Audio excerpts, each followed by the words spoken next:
Olá, tudo bem? Bem-vindo ao canal Viver de Renda. Se inscreva no canal, deixe seu like e compartilhe com os amigos. Alta volatilidade nos bancos americanos. O Bancorp disparou 31% na segunda-feira, liderando a alta dos bancos regionais dos Estados Unidos. Bancos regionais que estão sob um estresse severo desde os problemas do Banco do Vale do Silício. O First Republic fechou já com uma derrocada de 47%. A alta no Bancorp tem a ver com o anúncio de que os depósitos do Signature Bank e alguns de seus empréstimos foram assumidos pela unidade do Bancorp. As ações do Bancorp lideraram os ganhos na última segunda-feira entre os bancos regionais dos Estados Unidos, e o First Republic Bank estendeu sua queda para uma mínima histórica já verificada, né?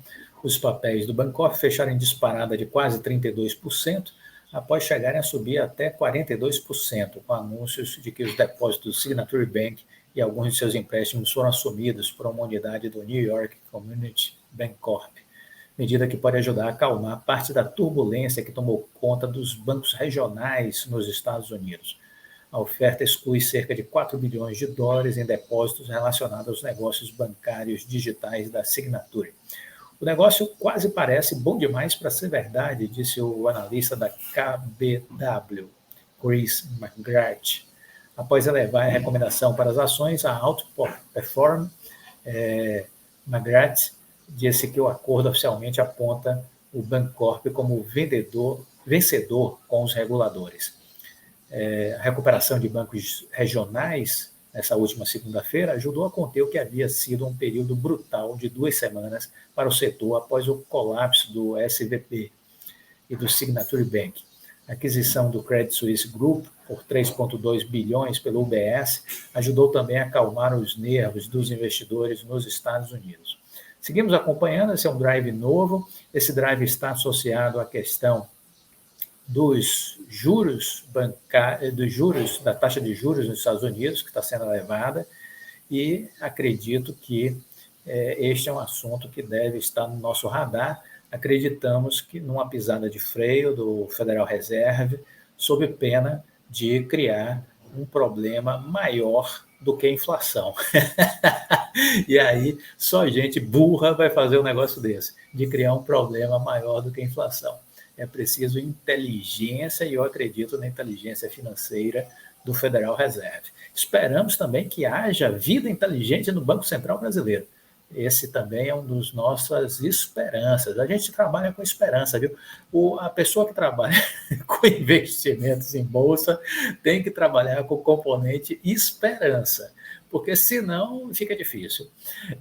E dentro desse contexto de esperança, né, teve um evento recente agora na segunda-feira, né, promovido pelo BNDES, e o Prêmio Nobel de Economia, o americano Joseph Stiglitz, ele comentando sobre essa política de juros no mundo todo, né, nos Estados Unidos, ele falou também sobre as taxas no Brasil.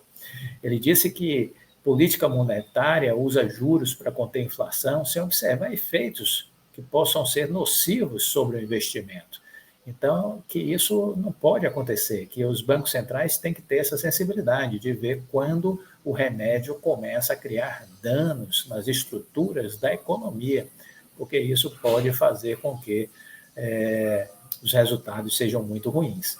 Então, ele disse que um banco central independente, com mandato só para a inflação, não é o melhor arranjo para o bem-estar de um país como um todo. E aí, falando especificamente do Brasil, ele disse: a taxa de juros de vocês é de fato chocante. Uma taxa de 13,75% significa dizer que ela é uma taxa de juros 8% real, acima da inflação. Esse é o tipo de taxa de juros que mata qualquer economia. É impressionante que o Brasil esteja sobrevivendo a isso, porque considera uma espécie de pena de morte para as estruturas econômicas de um país.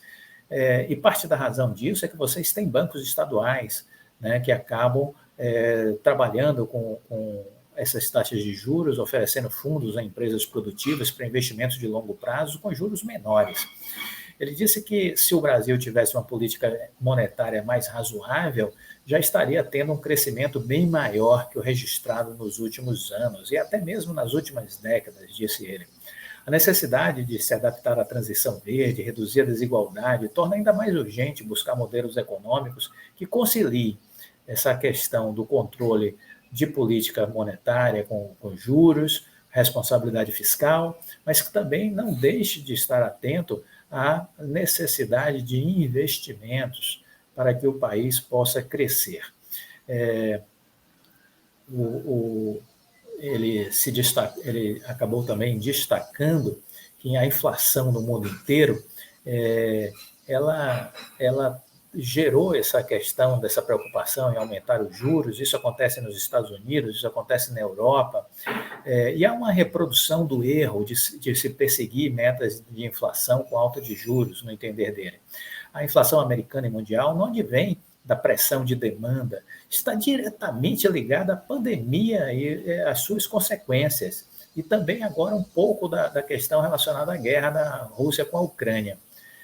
Olha, eu tenho dito isso, porque quem faz mentoria comigo sabe que esse é o meu ponto de vista, eu tenho defendido isso já ao longo do ano passado, né? Tenho falado fortemente sobre isso para quem faz mentoria comigo, e esse é o meu ponto de vista. Quer dizer, essa inflação não tem nada a ver com as economias nacionais.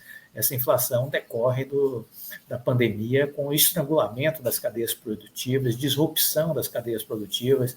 Estávamos melhorando, aí 2021 teve os problemas lá de Xangai, 45 dias de bloqueio no maior porto do mundo, jogou a gente de novo dentro do buraco. Então, esse componente inflacionário se deve a isso. E houve, óbvio, também uma pressão por conta aí da guerra da Rússia com a Ucrânia, que contaminou, sobretudo, a Europa, né? Essa questão, por conta da crise energética. Então, ele disse que essa questão do que se vê nos Estados Unidos, com os juros, já está atuando e se vendo ser notada aí com essas questões no sistema financeiro americano. E ele tem se demonstrado um crítico a esse tipo de condução de alta de juros. Eu concordo com ele, eu acho que já deu nos Estados Unidos, já deu também no Brasil. É preciso baixar os juros. Quem não entende isso tem algum problema cognitivo. Então é preciso entender que a coisa não pode continuar por aí.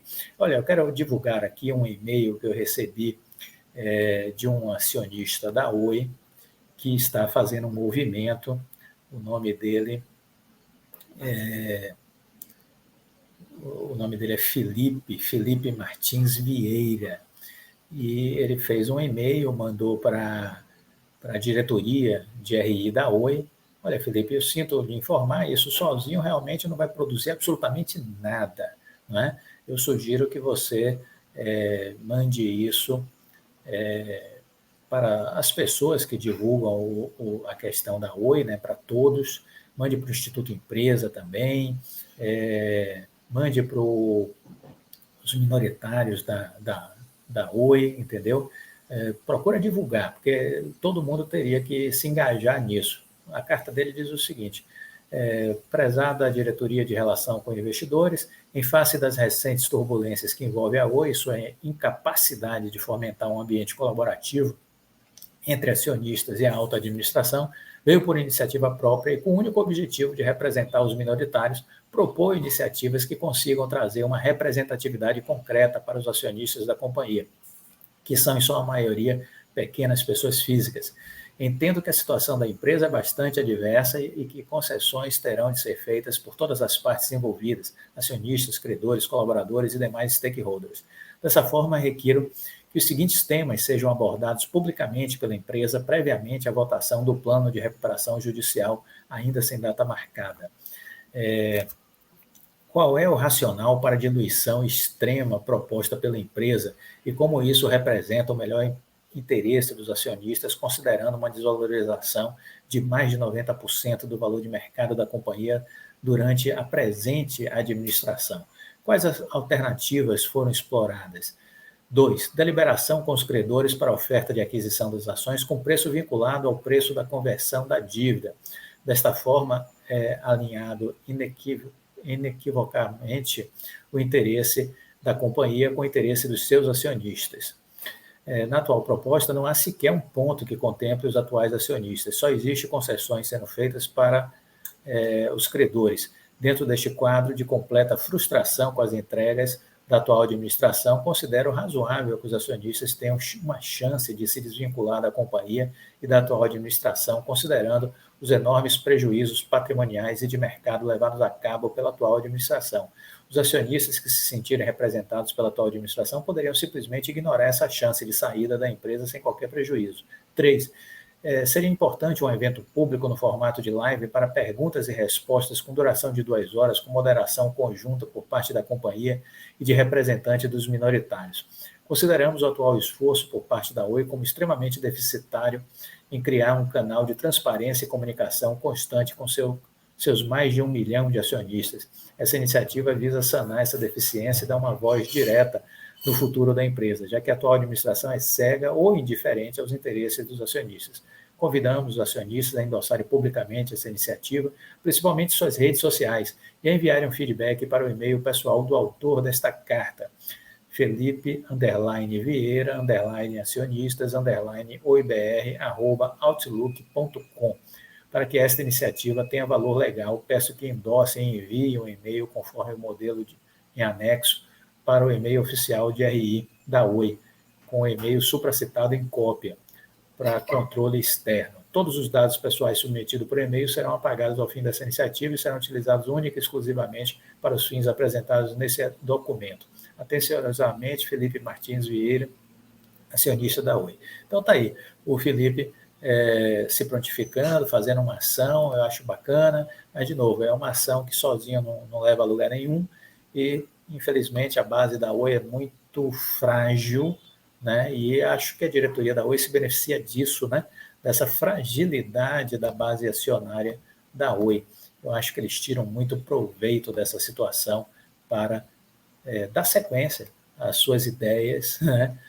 Vejam que na última Assembleia de Acionistas, né, do dia 16, a gente teve 17% do capital social representado na empresa, né? 17%, é uma vergonha absoluta.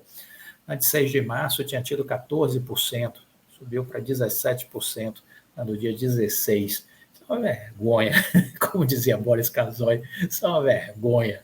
E aí, por conta de não ser engajado, o minoritário tem tomado na cabeça. Se você gostou desse vídeo, deixe seu like, compartilhe com os amigos, fique com Deus e até a próxima.